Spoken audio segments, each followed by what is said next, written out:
હેલિસ્ટેજ bungalows આ 160 વારનું જે મકાન છે એનો આઉટસાઇડનો વ્યૂ આ તમને બતાવું છું.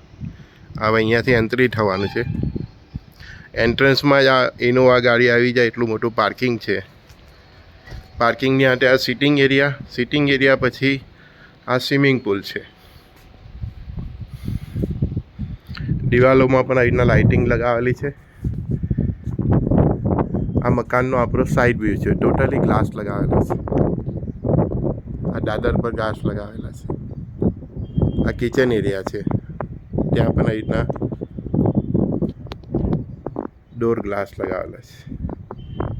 આ ડ્રોઈંગ એરિયા છે. આ 16x16નો આપણે અહીંયા ગાર્ડન પ્રોવાઈડ કરીએ છીએ. અહીંયાથી આ એન્ટ્રન્સ હોય છે. ફ્રન્ટ સાઈડમાં બાલ્કની હોય છે. સાઈડમાં પણ બાલ્કની જોઈતી હોય તો એ પ્રોવાઈડ થઈ શકે છે, એ પોસિબલ છે. આ અમારું સેમ્પલ હાઉસ છે. જે 160 વારમાં પણ આટલું જ બાંધકામ છે અને આ રીતે ઇન્ટિરિયર કરીને આપેલું છે. આપણે સેમી ફર્નિશ આપીએ છીએ.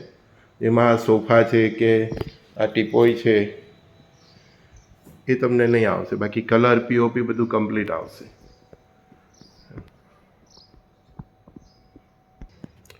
એન્ટ્રન્સમાં ડ્રોઈંગ રૂમ આવે અને વન સાઈડ મેં બહારથી બતાવેલું તે પ્રમાણે ગ્લાસ આવે.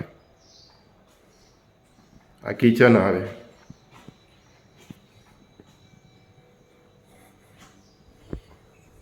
કિચનમાંથી પણ આ બહાર તમે સિટિંગ એરિયા કે પાર્કિંગ એરિયા અને અહીંયા સ્વિમિંગ પુલનું આપણે પ્રોવિઝન કરીને આપીએ છીએ 160 વારના બંગલામાં.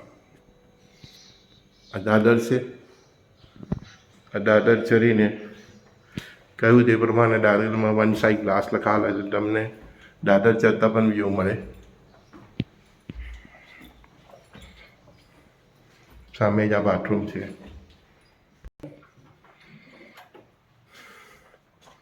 આ બાલ્કનીમાં જવા માટેનો રસ્તો. આ ફ્રન્ટનો બેડરૂમ છે 17x11નો. આ નીચે આ 16x16નો ગાર્ડન છે. 30 ફૂટના આરસીસી રોડ છે અને સામેના મકાન વચ્ચે 60 ફૂટનો ડિસ્ટન્સ થઈ જાય. 16 ફૂટનો ગાર્ડન, 30 ફૂટનો રોડ અને સામેનો 16 ફૂટનો ગાર્ડન. સાઈડ વ્યૂ આ રીતે મળે છે. મેઇન રોડ પેલી બાજુ છે.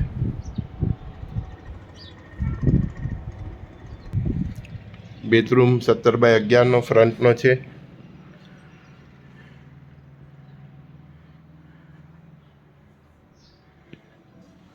બેડરૂમમાં જ આ એક બાથરૂમ આપ્યો છે.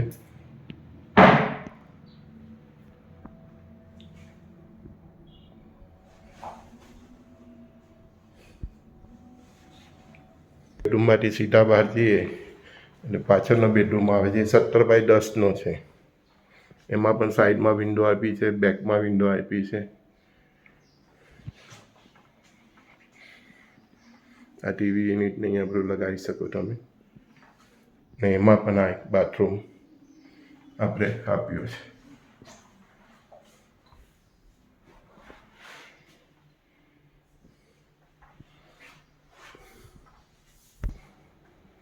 હેલિસ્ટેજ બંગલોસથી સંજયભાઈના સૌને પ્રણામ.